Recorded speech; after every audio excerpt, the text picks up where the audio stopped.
Welcome to EconTalk, part of the Library of Economics and Liberty. I'm your host, Russ Roberts of Stanford University's Hoover Institution. Our website is econtalk.org, where you can subscribe, comment on this podcast, and find links and other information related to today's conversation. You'll also find our archives, where you can listen to every episode we've ever done going back to 2006. Our email address is mail@econtalk.org. We'd love to hear from you. Today is July 27th, 2015, and my guest is Roger Berkowitz, President and CEO of Legal Seafoods, a group of 34 restaurants and other businesses on the East Coast. Roger, welcome to EconTalk. Good. Thank you. It's a pleasure to be here, Russ. Now, you started working in your family's seafood market as a 10-year-old boy. What happened? Yeah. What happened? How did you get to the top? This is when parents can be really smart. And they entice you to come to work because it's fun and you can be with your parents. So essentially, that's what happened. Growing up, it was fun to come to work on Saturdays or school vacations, that type of thing. And I'd get up on a milk crate behind the counter and I would learn to weigh up fish on a scale. They didn't have digital scales then. It was sort of almost like a slide rule that you'd have to learn how to use, and then talk to customers, which was actually great fun. It was a great education. We didn't see it as work when we were doing that, but it taught us an awful lot at an early age. So essentially, and then once in a while, my father would take pity and give me 50 cents or something. As a little bit of an allowance. But we really never saw work growing up as work. It was really just a way of being with our folks.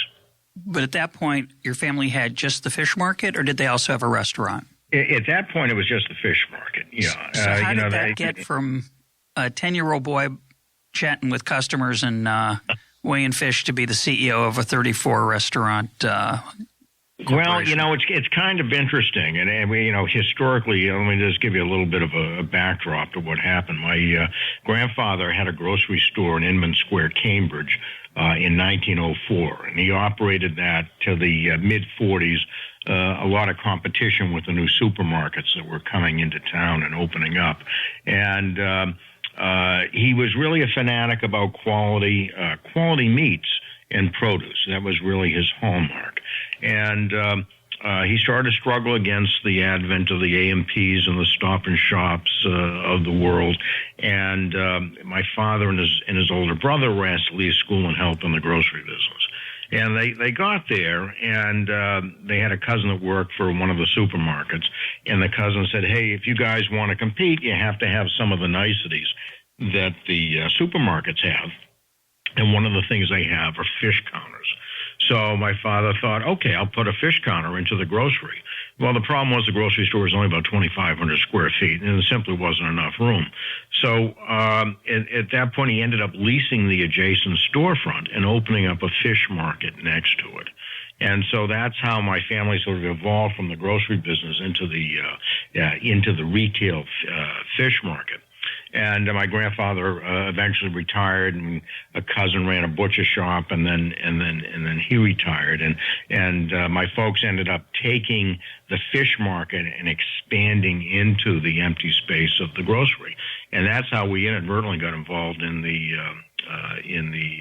restaurant business. We had no background. I mean, we used to go out to eat on Sundays. We used to alternate. Every other Sunday we'd go to IHOP, and then we'd go to China City, which was a Chinese restaurant in Brookline, Mass. So that was our cumulative experience in the restaurant business. And how did you get involved in the at the management level? So part of it was really working after school. And whether in high school it was, working behind the counter, and then I think I was a junior in high school, and when the restaurant first opened, and it was really trial and error under fire. We didn't really have any background. We just knew you needed to do certain things in order to operate a restaurant. The good news is that I suppose that there weren't a lot of restaurants going on that were around at that time. So, you were sort of forgiven for making mistakes. And I think the best, is sort of the best scenario is, and I like to tell people that, it's funny, growing up in that environment, you were allowed to be sort of very entrepreneurial. We didn't have any preconceived notions about what food costs, labor costs, or things should be.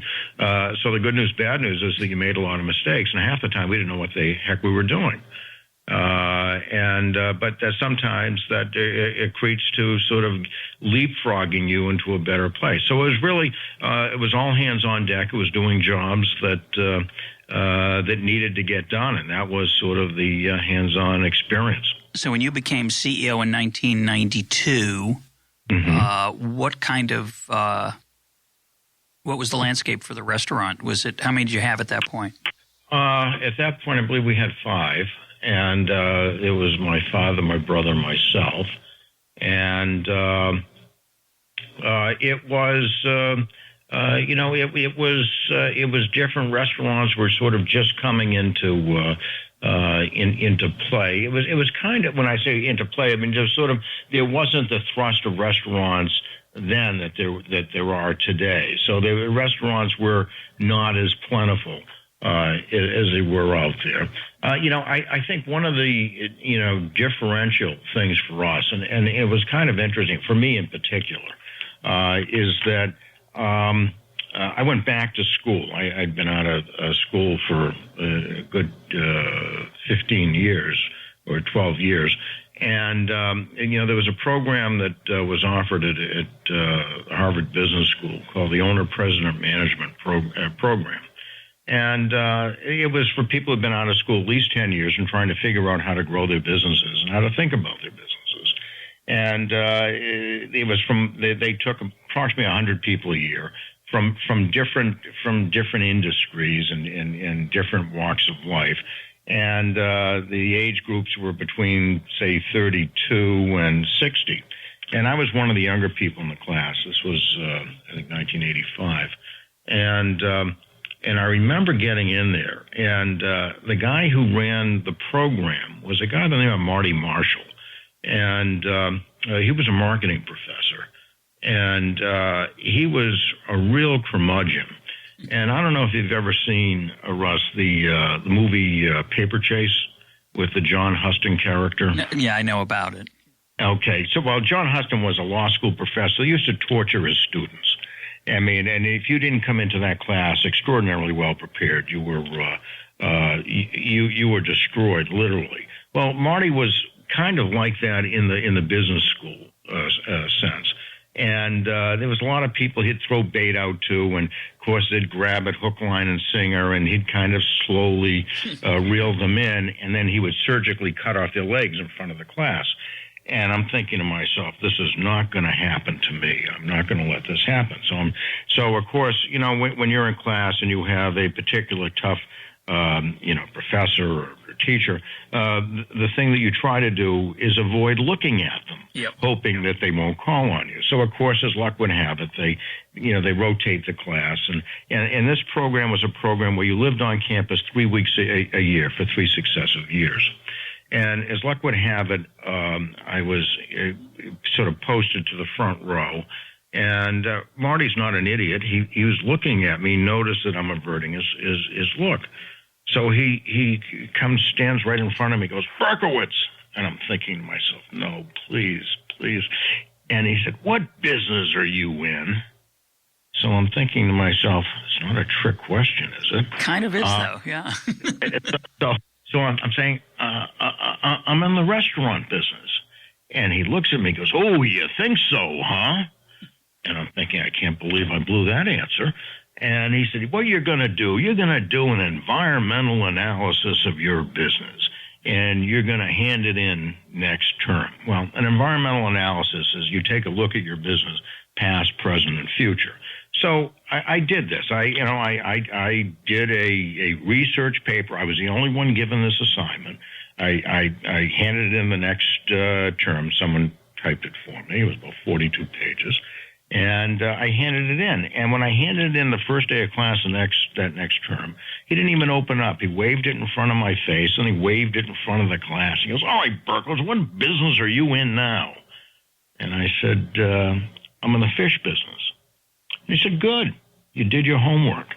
It was the single most important lesson I ever learned. So I think at that point, and his message to me is, look, yes, you're in the restaurant business, but you're really in the fish business, and you have not appropriately exploited the positive value of what you know in this segment. And before you go off thinking of Italian restaurants or Chinese restaurants or steak houses or whatever, focus on what you know best and really become the expert in that. And again, it took that banging across the head, the threat, the humiliation, if you will, of going through that exercise that really sort of made me appreciate, but focus me on really what was important. So let's talk about what it's like being the CEO in the fish business. Is there a typical day? And if there's not, give me some of the flavor of some of the days. What's it like day to day for you? So I don't like routine per se. And that's actually one of the great things about the restaurant business, and certainly as a subset of that, the fish business, because it's not as predictable. I mean, yes, you get certain trends in terms of how many people are coming in and what the weather may or may not do. But with fish and fresh fish in particular, you really don't know what's going to get landed. You don't know how many boats are getting in. You don't know how many people are might be bidding on what it is that you want to get. So, there are days where, you're fighting, for product, fighting for the right, kind of, items on the menu, where you have a more limited menu, what are you going to be doing on pricing? And then you sort of, factor in what happens in the restaurant business, which, you have human resource issues, you have real estate issues, you have all kinds of issues sort of hitting you. So, I mean, I sort of, I don't know if I pride myself, but I kind of have a short attention span. So I like the variety of things hitting me, sort of all at once. So there is no typical day. Are there any There is no typical day. There are days that are less aggravating than others. Well, what's on most days, what's at the front of your mind and your experience on the job? So, certainly you want to make the next day better than the last day. And what does that mean? It means that at the end of the day, we're really focused on the customer or the guest experience. And a very simple philosophy. People have different, mission statements, if you will. Mine is very simple. It's three initials, ROG, and it really stands for return of the guest. And what I'm simply trying to do is make sure that we can enhance the overall experience that are going to encourage people to want to come back again. I mean, in some ways, it's almost like the retail experience I grew up with in the fish market. We wanted people to come back that next week. And and in the restaurant business, you've heard the saying, you're only as good as your last meal. And that's a truism. So what is it that we can be working on from a hospitality standpoint, from a menu standpoint, that is really going to encourage the guest to want to return? And so part of what I focus on is, where are we not doing as good a job as we can? Where do we have weaknesses? And how do you bolster those weaknesses? How do you find out what those weaknesses are? Do you use here's different, this is a long question, but are you eating in the restaurant? Do you have spies eating in the restaurants? Do you use technology? And talk about social media, where you're getting reviewed and you're getting 1 star because one of your waiters or waitresses didn't sleep well the night before, and the customer has a bad experience that's not really indicative of the whole, but it's sitting up there on Yelp. And talk about that whole world. Yeah, so it's a combination of all the above. I mean, certainly, I try to keep enough of a pulse on there going in and out of the restaurants where I get a sense and I spot check restaurants all the time. So you get a sense of the flow. You listen, you know, to how people are interacting. You know, you sort of, is there an anxiety level in the air? You look at people's plates. Are they finishing their plates? You know, you go and you watch and see how a place is, you know, how clean it is. Are the bathrooms clean? You know, you try to look at, for the details. But in the old days, I think that, yes, we used to hire shoppers, what you might have referred to as spies, to go in there and what kind of experience that they were having. And then they'd write it up and get back to you. And I think that was the old way of doing it. The new way of doing it now is really, and you mentioned it, social media. I can't control what people say on social media. And, you know, you have people that are very skilled and tactful at writing, and you have people that are not tactful at writing, and you don't necessarily know where they're coming from. Was their fiance just let go from one of our restaurants? Or so you never really know the motivation behind it. However, that said, I look at social media today as a necessary evil. And I actually employ a service that picks up everything that's said about us on social media. And I get a report, as my management team does, every day on what was said about us on social media. And so, yes, every so often there may be, you know, that one-star, review that doesn't seem to have a lot of credibility. But, you know, what if you see a couple of those one-star reviews? Or what if, you know, so I look at it as a trend, as an indicator, because those truly are our guests, whether we, you know, like what they say or not. So I tend to pay attention to those things. Let's talk about the competitive environment. And you know, as an economist, I tend to think of competition very, very broadly. And competition for you would include a movie. It would include a home-cooked meal. It would include a restaurant meal that's not seafood. It would obviously include another seafood meal. And then at the sourcing side, obviously you have competitors, grocery chains and others who are trying to get at the same supply you're getting at. How do you think about that competitive environment, and how do you try to organize your thinking to deal with it? So, I mean, it's interesting. I think of it in a couple of ways. One, going back to my business, what is my business? My business is fish. It's sourcing, handling, and value adding. So I have to make sure that I'm getting the best product. I put it through an environment. I have a processing plant with a laboratory. I test seafood for purity. I think I'm the only one in the country that will test swordfish and tuna fish, from every swordfish and tuna fish, for mercury content. I hold all of our shellfish in quarantine for 24 hours as we run a battery of tests. We test products for listeria. So, in other words, when it comes to the product, my point of differentiation is, I try to source the best, but I also try to handle it in such a way that others can't. Now, the other thing is, seafood is no longer a commodity. It's really a specialty item, and not everyone has access to it. And so I try to make sure that out of that product, we are sourcing it at the very highest level. And so I look at it that way. Now, but you see, because I look at it as we're in the fish business, I may be in the restaurant business, but I'm also starting to look more and more at supermarkets with putting value-added product under our label, whether it be chowder or whether it be shrimp. Because, look, understanding that there are going to be people that say, you know what, we don't want a restaurant experience tonight. Either it's not convenient, or it's too expensive, or something. And maybe we'll have a near restaurant experience at home. And if I can get this product in the supermarket, you know, and then marry that with a bottle of wine, I'm going to have a near restaurant experience. So I fully acknowledge that is a possibility, and that's a channel that we have to be in as well.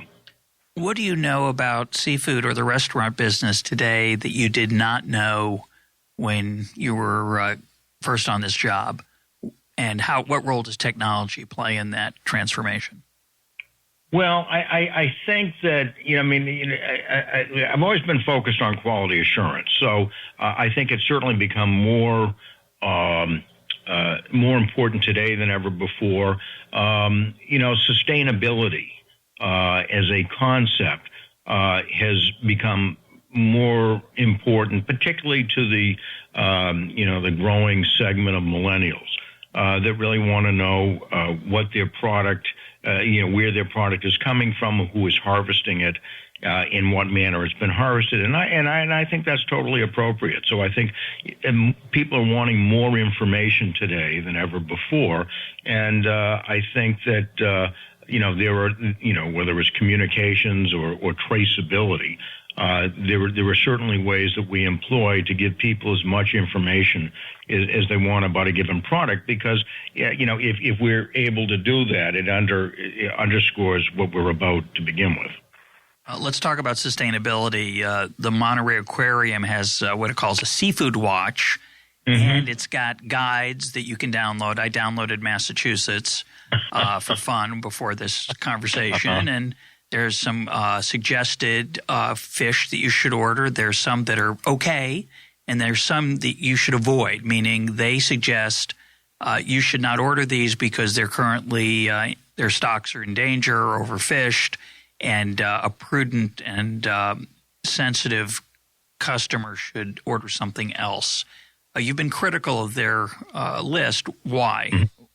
Well, because I think that it's interesting. I think that their guide has been, helpful to a lot of people. They certainly see that guide as a source of income, to the festival. I mean, not the festival, the aquarium. But I don't think they really.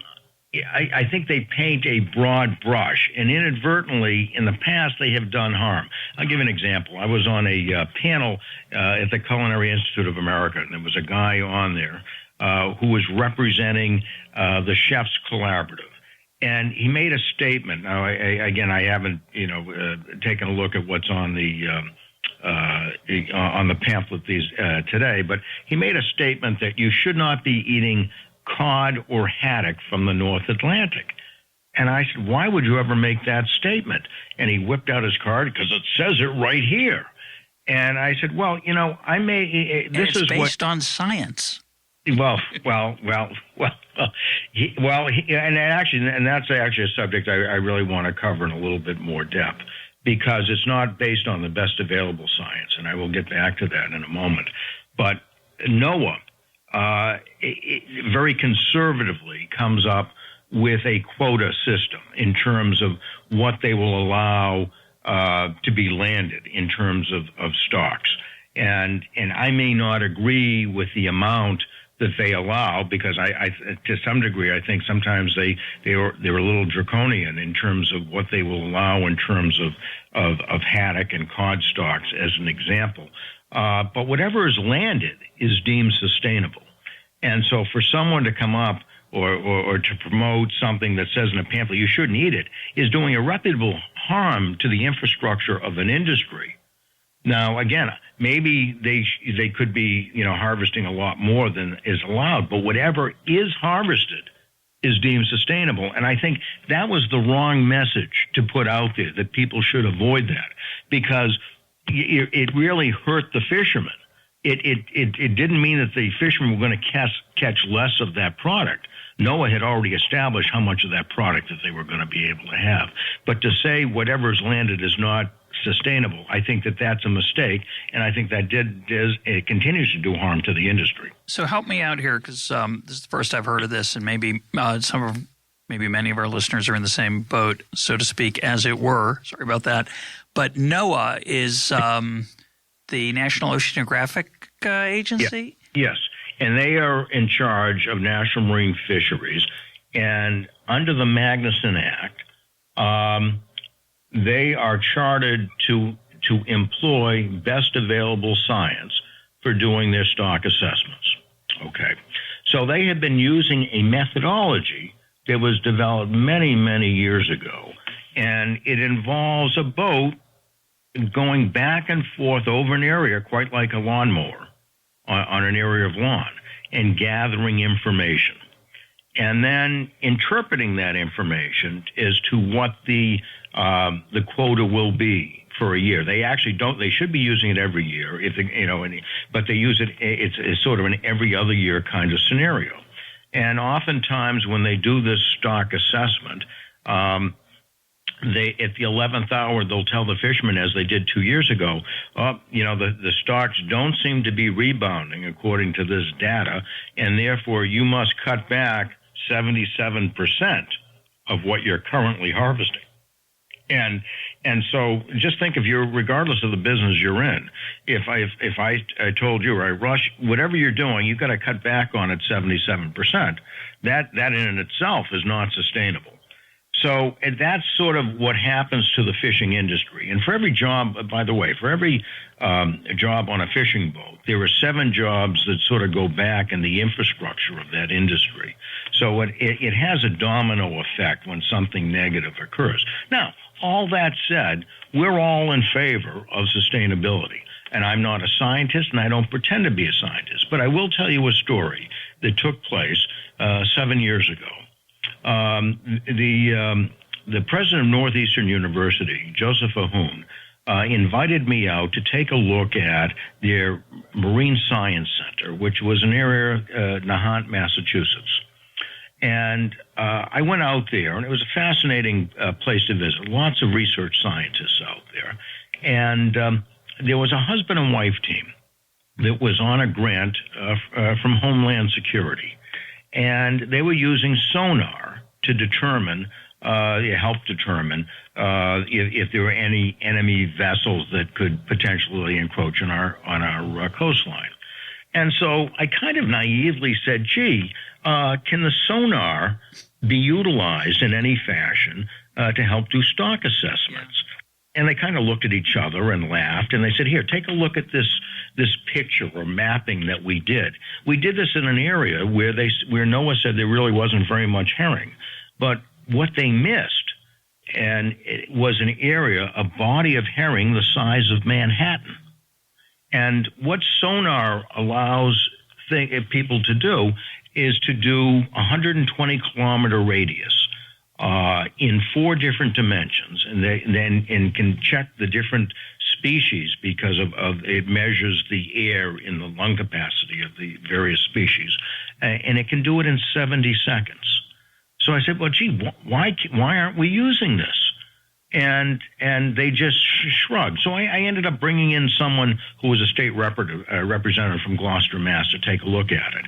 And within short order, we had our Attorney General, we had Congressman Barney Frank, we had Senator at the time, John Kerry, and all of his people. We had the entire Massachusetts delegation on board saying, we've got to use this kind of technology to do our stock assessments, because it's a disservice to the fishing industry not to have this information. And frankly, I don't know if there's more fish or if there's less fish, but I really want to know how much fish. That's really what needs to be done. And one of the most conservative groups up here, when I say conservative, it was an environmental group, it still is, called the Conservation Law Foundation. They absolutely agreed with me on this, and they said, we do need best available science. It's not getting used. And to date, it hasn't been done. The governor of Massachusetts at the time, DeVal Patrick, had put aside $1.5 million to use this as a test. And the federal government will not allow it to go through at this point, because we all believe, everyone believes, it's because they don't want their previous results called into question. Yeah, so this is really, it is very awkward. However, we are making progress. Secretary Kerry did convene a conference on oceans in this past year. And in his opening address, because I was fortunate enough to be invited, in his opening address, he said, we need best available science. And I think really that has to be the mantra. Again, I don't know if there's more fish or less fish, but I do know we need accurate assessments on terms of what's out there. So this is a classic example in economics of the potential tragedy of the commons, that no one owns the oceans. There can be a tendency to overfish them because if you throw a fish back that's too small, you have very little chance of catching it again. It'll go to one of your competitors or you won't catch it, and therefore you have an incentive to keep a small fish, and as a result, a lot too many fish get caught, and the overall health of the ecosystem can go down. Now, historically, as we've talked about on the program before, many times people who in the fishing industry or certainly in the lobster industry where lobsters are very easily located, they're very aware of this, and they work hard to set up a set of informal rules. But what we're saying is that the government has set up formal rules to try to restrain the incentives that might exist when there's public property rather than private property. Obviously, if you owned the ocean, you would want it to be sustainable. But I will let you know that the Monterey Bay Aquarium Seafood Watch says you should, right now, at least on their website, you should avoid Atlantic cod in the Canadian or U.S. sourcing, or haddock from the Gulf of Maine, which you would, I think, reference before, as well as halibut. The list goes on, but you're saying that because in theory, NOAA sets quotas that make those stocks remain healthy, that's not a recommendation that people should worry about.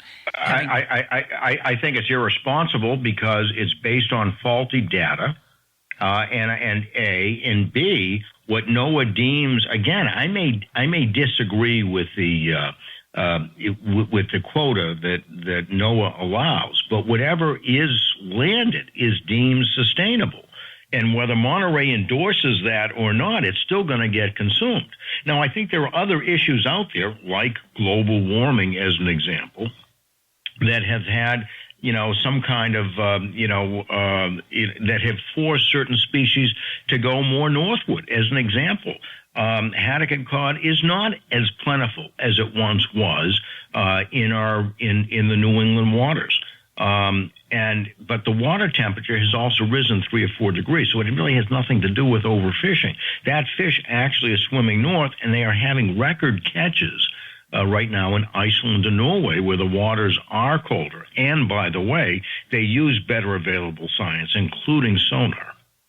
Well, let's other than just mentioning that, I always wonder whether NOAA has the right incentives to pick the right level of sustainability. Obviously, they're not a purely scientific organization. They may be susceptible to the fishing lobby, your interest, my interest, right? It's complicated. I tend to think that they're not, that they're not influenced by the fishing lobby. Okay, well, that's opinion. Okay, it could be good to know. It could be good. That could be good news.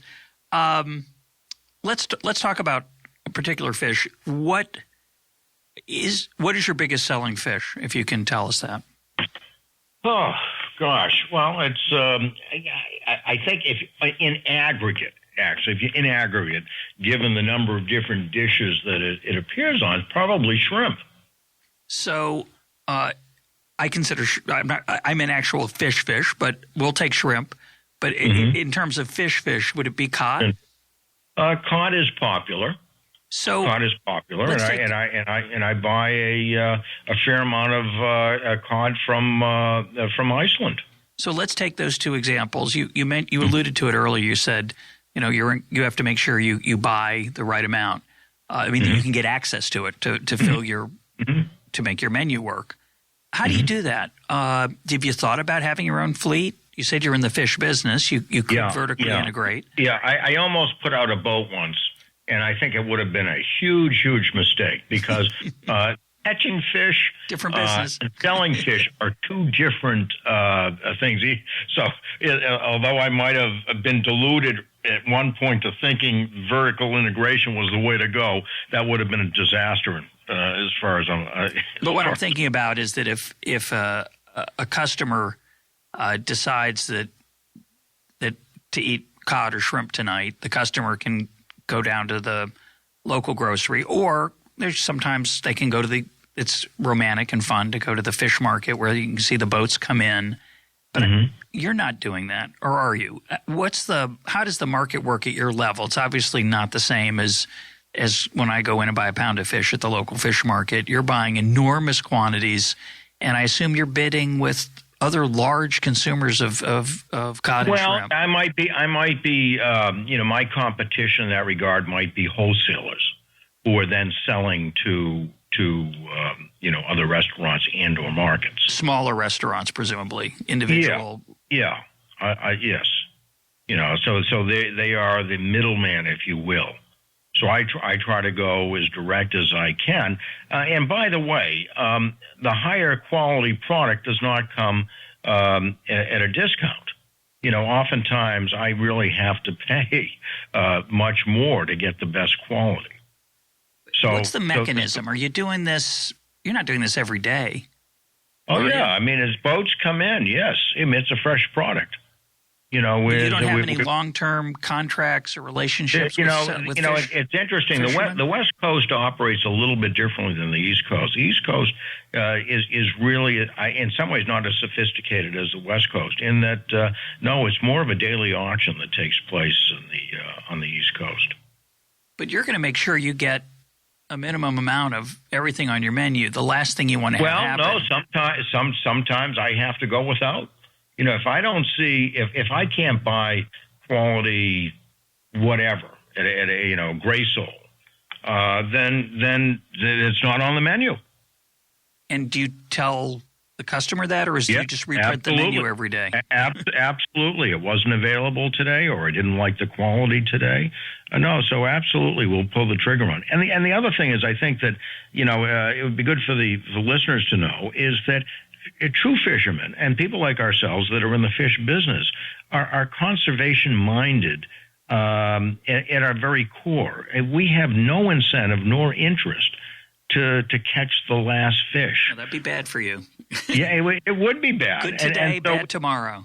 Yeah, absolutely. And so we look for sustainability as well. And true fishermen have always been conservationists in that regard. So I think that, look, there were scenarios when, going back into the late 70s, early 80s, when the 200-mile limit went into play, and the U.S. government, I don't know whether, it was just sort of bad strategy. They tried to incentivize the U.S. industry with all kinds of tax incentives and whatnot, and the U.S. fleet grew threefold in a very short period of time before anyone really took the time to monitor really what was being taken and how it was being taken. So let's talk about technology on the fishing boat for a minute. I'm going to now let our listeners know that it turns out that you and I went to the same junior high and high school, which I don't know why I like that, but I do. It's interesting how human beings like to bond over meaningless things. And we're two. Miss Kineen wasn't meaningless. No, Miss Kineen was not meaningless. We both had an extraordinary 8th grade teacher, Miss Kineen, who I've mentioned, I think, before on this program. But when I was a little boy, my dad and I would drive to Gloucester, and we would rent a large rowboat, maybe a 10-foot, 12-foot rowboat. We'd row for about an hour with our friend Lenny out into the way out, it seemed like to me, where you could barely see the town in the distance that you'd left behind. And we'd catch flounder for a few hours, and we'd toss them in the bottom of the boat. We'd get home, we'd toss the flounder into the trunk of the car, and then my dad would clean them in the driveway when we got home. Now, at some point, the fishing business, that was the technology of keeping things fresh. Maybe you had a cooler along the way in that. I'm sure we did at some point. I'm sure ice played a role at some point in that story. But in your business, at the level that you're talking about, with the emphasis you have on freshness and safety, and safety in particular, how has that world changed, say, since 1992, or going back a little further when you were younger and weren't CEO in your business? I assume there's been something of a revolution in how fish are preserved once they leave the water and get on the boat and get into your restaurant's cooler. What's changed? Well, certainly people have gotten more sophisticated in terms of how they handle product, because they've figured out from an economic standpoint that they're going to be paid more money for a better product. And so that has sunk in. So to the extent that we know who's catching them, we know what boats go out there, we know who got the fish immediately and ice in the fish immediately. We know those boats. We pay more for those are the boats we want, and we pay a premium to get that fish. We know the draggers out there in terms of who's hiring who's dragging in a sustainable manner. And that's the fish that we want, because they take care of their fish in a better way. So I think that more and more people are figuring that out. More and more fishermen are figuring that out, that people will pay more money for better fish. So that's, it's sort of the incentive. We certainly would never do business with someone that wasn't taking care of that product properly. Wasn't harvesting it, properly, wasn't icing it in right away. And for us, it's as soon as it comes out of the water, it has to go into cold temperatures.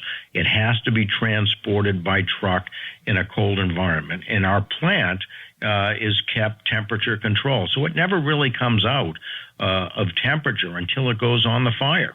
In fact, what we do, we have our fish processing plant in Boston, in South Boston.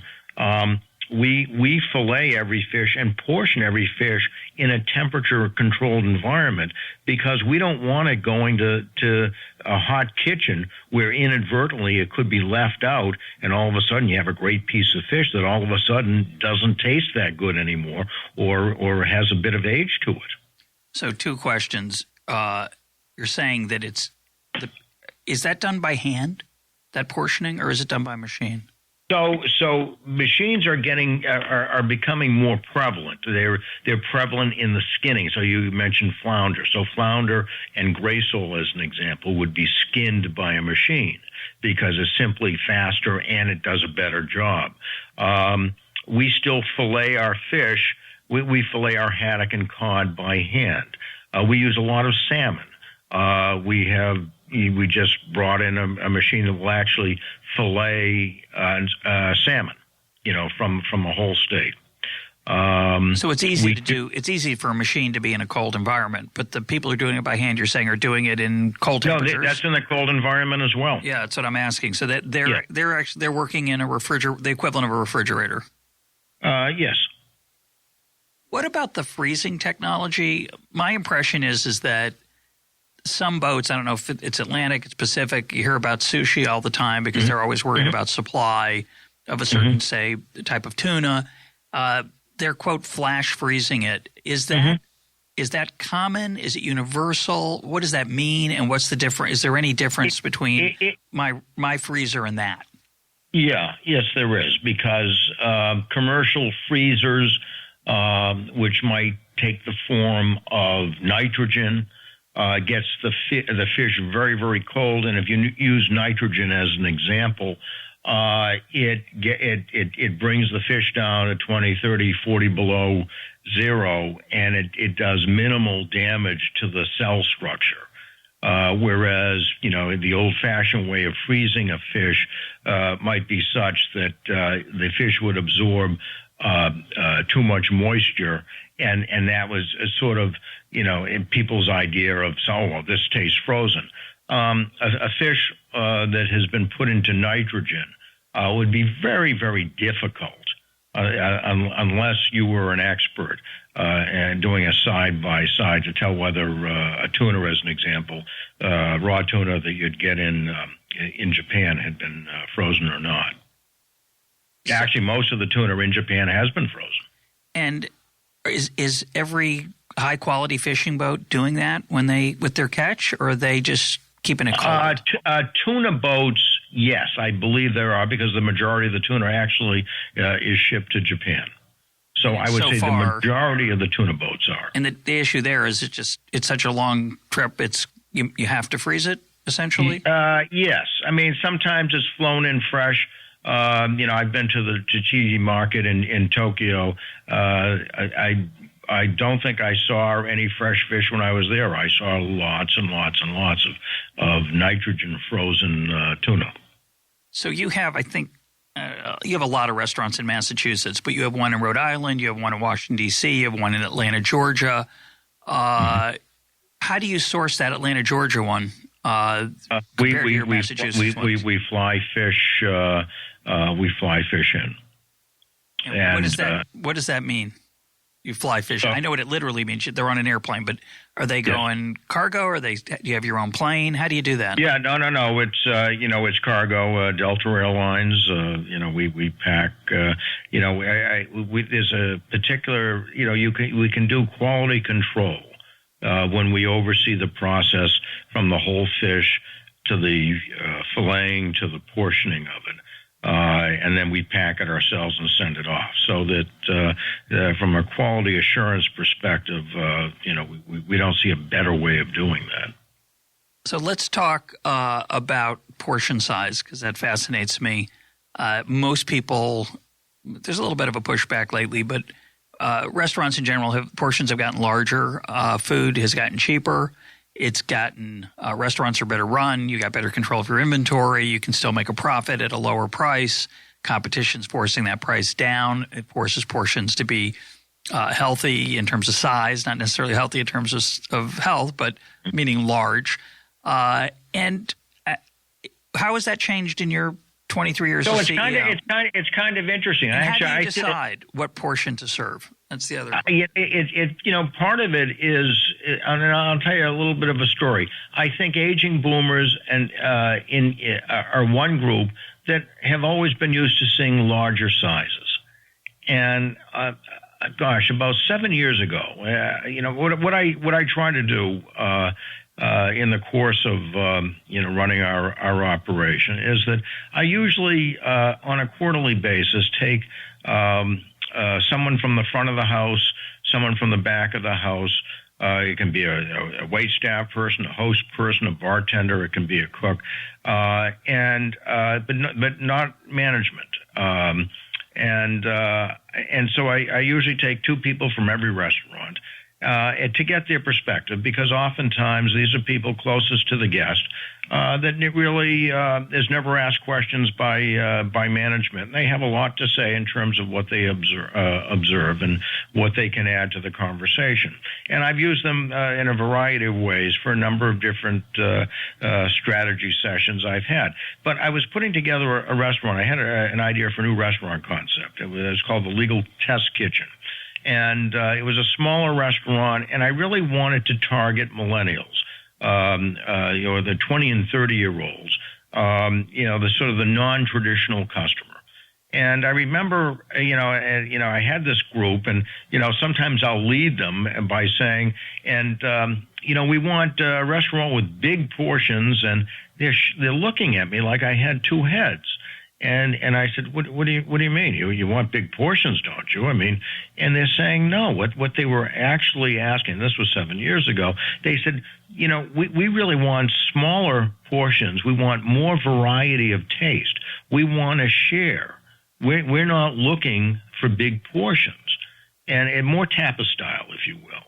And it's sort of like a great aha moment went off in my head, because, aging boomers, today grew up in a different set of circumstances, and their parents were motivated by different things.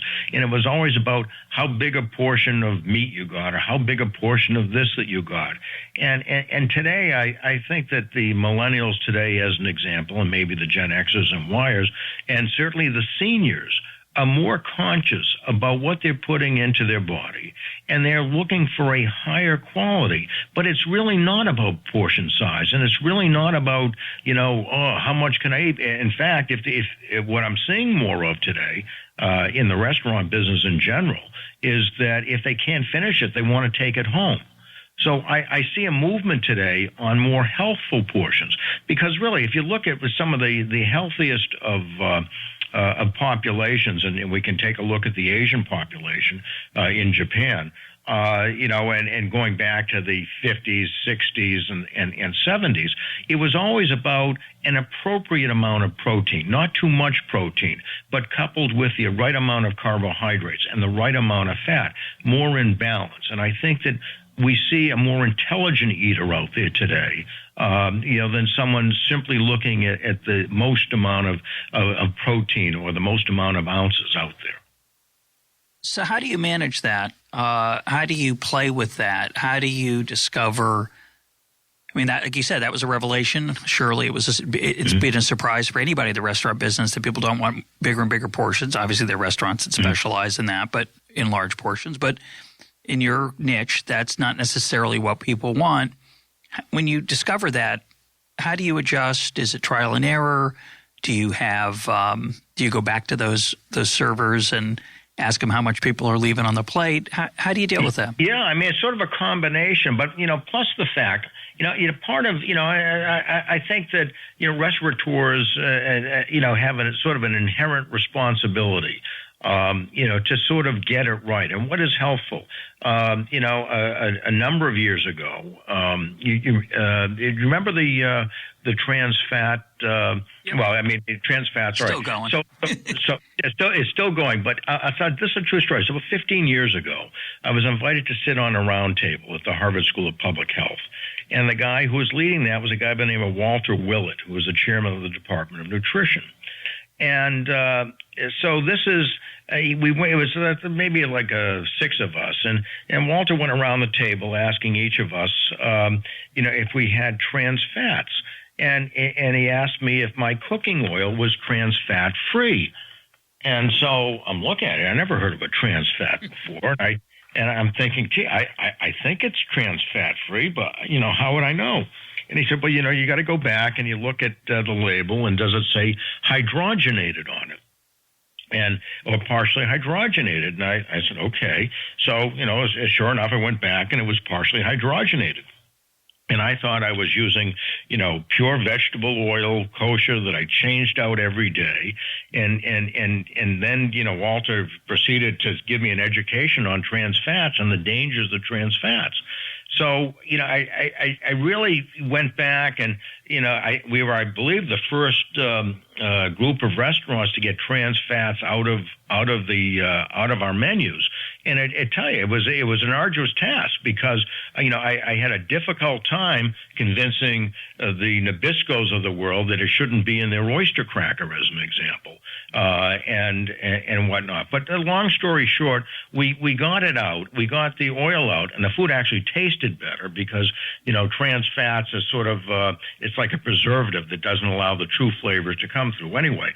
So I think what I try to do is really be attuned to what is the best nutrition out there, because I think that we as restaurateurs or have a responsibility to the public to do it right. And if I'm in the business of what I believe is selling the healthiest of proteins, then I really want to make sure that I'm doing it in a thoughtful manner. And so am I, what are the best legumes I should be using? What are the best ingredients that I should be using out there? Because, at the end of the day, yes, I want them to, I want our guests to have a great experience, but I really think that they should have, if it can be tasty, but it should be a healthful one as well. Well, a long time ago, certainly when your parents got started, seafood as a source of protein was seen very differently than it is now. There's a lot more, I think, interest in seafood, certainly in omega-3 and other possible health-improving aspects of fish. How has that changed in terms of the brand of what you're trying to do? Obviously, you've been selling fish for a long time. Yeah, I mean, so it's always been about quality assurance, certainly. It would be about, making sure we got the right quality. So that it was always inherent in our proposition. Frankly, we were just lucky that it turned out to be the healthiest of all proteins. Sometimes you're in the right place at the right time. But how has that changed your life in terms of your business because of that change in perception? Well, I think that,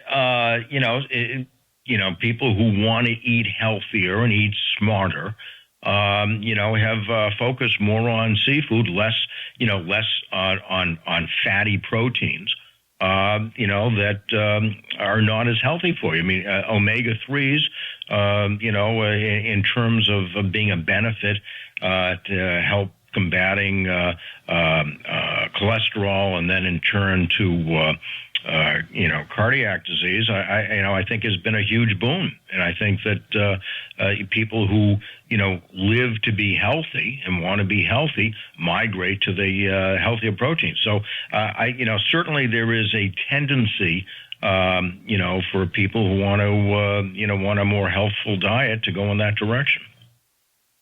How much harder is it to run 34 restaurants than 17? And how much harder would it be to run 68? Good question. It's certainly there are certain levels and thresholds where it becomes exponentially more difficult, whether it be in training, whether it be in distribution. So, there are different thresholds when.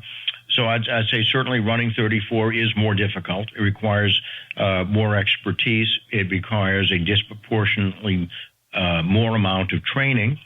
But it's and it requires, how do you think about it? I mean, so I look at business and business models as an evolution. I think that one of the business models in restaurants used to be that bigger is better in terms of size.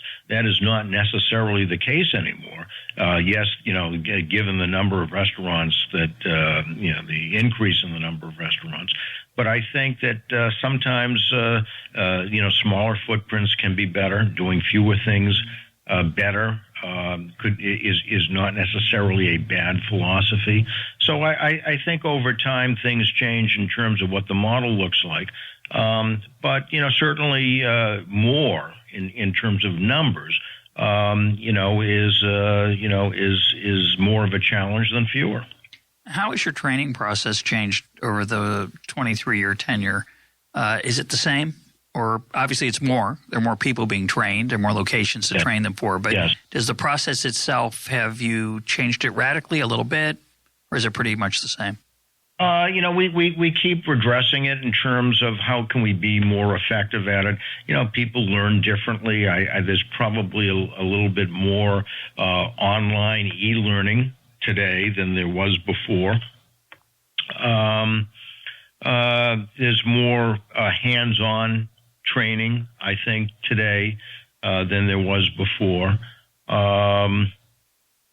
So I think that there is an acknowledgement of one of the things that we've learned, that people learn differently and that one size doesn't necessarily fit all. Whether it be, certainly there are, whether it's high school or junior high school or, that there are different tracks that people can take to enhance their ability to learn. You don't like it when people call your business or your group of restaurants a chain, and I was very careful in my introduction to call it a group of restaurants because I'd seen online that you don't like it. But obviously there are certain things that your restaurants have in common, and there's certain things I suppose are different. So if I were to walk into the Atlanta or the Washington, D.C. or the Boston location, what would be the same and what would be different? Well, I think you'd hopefully get a feel of a common DNA, if you will. I think in the past I was more focused on producing identical twins, and today it's more cousins, if you will. The DNA has to be the same, but the menus can be different. I mean, they can have certainly, they all have to have, high quality seafood, but we have restaurants now called the C Bar, the letter C in the word bar, LX, Legal Crossing, the LTK, the Legal Test Kitchen, Legal Harborside. So again, what we're trying to do is, again, we're a group of restaurants, part of the same family, but not necessarily, the identical twins. And the reason, it's interesting because, when I was thinking about this has bothered me for a long time. When people use the word chain in conjunction of restaurants, it's never necessarily used as a flattering comment. I mean, when you think of change, you think of things that might be dummied down or cookie cutter, devoid of character. And I'm thinking those are not traits that represent us. And so I wanted to, say something and say, wait a minute, we're an anomaly. Yes, we do share a common thread. So, again, different looks, different feels, different size. Some may focus, a look of a menu, or let's say in the Metro Washington area, whether it's D.C. or Virginia, there might be more crab items on there. So we would, tend to pay more attention to different characters of the area we were in. I'm going to ask it a weird way. There are some dishes that are the exact same dish on the menu in multiple restaurants, right? And yes. Of course, there's in a fast food chain, which is, I think, part of the derogatory nature of the word. It tastes the same everywhere, and it's not so great, but it's never awful, and it's reliable. That's generally what chains sell. They sell reliability. You, I assume, are also trying to sell reliability, but at a different quality space. So could you tell the difference between those dishes if it's the same menu item in different restaurants? Yeah, I think that, sometimes the preparation is a little bit different. Sometimes the plating of that dish is a little bit different. What I'm looking for, and maybe I'll use a different adjective, I'll use consistency. I want the consistency of flavors and quality there. That's what I'm sort of looking for. So if the plating looks a little different, or it comes out a little different, as long as the quality and consistency of the product is there, then I'm pleased. So let me close with a related question, which is, I always find it amusing when people say to me, "Oh, so and so is a great cook. She should start a restaurant." And I'm always thinking, being a good cook is such a small part of running a restaurant. It's good to have good food. It's good. It's necessary, but it's so not sufficient because there's so many other aspects, and you mentioned some of them: the human resources part, inventory control, pricing, design of the menu, the ambiance of the restaurant itself. There's 1,000 aspects to running a successful restaurant. How much of your time as CEO gets spent on food? That is, are you tasting a new dish? Does it get up to your level, or is that delegated? You spend time on the quality of the dining experience. You've already talked about that, but there's so many other aspects to the business. There's regulatory stuff we haven't talked about, except the indirect part from NOAA.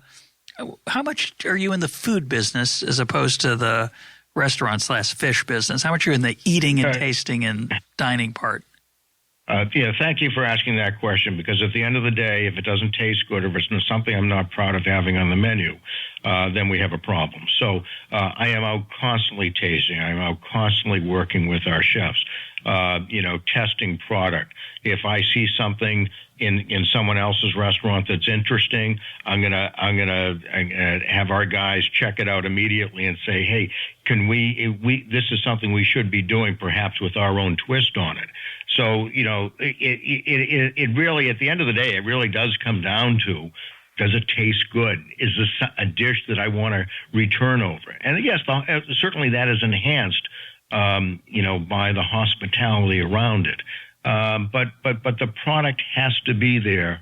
Number one, it's not just the sourcing of the product, it's how we execute it. So, yes, I am very, very mindful of how things have to taste. And is this a dish that I would return for again and again, or is something that just, if it's good but not great, then let's not go through the bother of doing it. My guest today has been Roger Berkowitz, President and CEO of Legal Seafoods. Roger, thanks for being part of EconTalk. My pleasure, Russ. It was great to be here.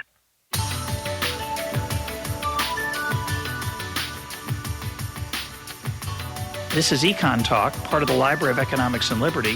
For more EconTalk, go to econtalk.org, where you can also comment on today's podcast and find links and readings related to today's conversation. The sound engineer for EconTalk is Rich Goyette. I'm your host, Russ Roberts. Thanks for listening. Talk to you on Monday.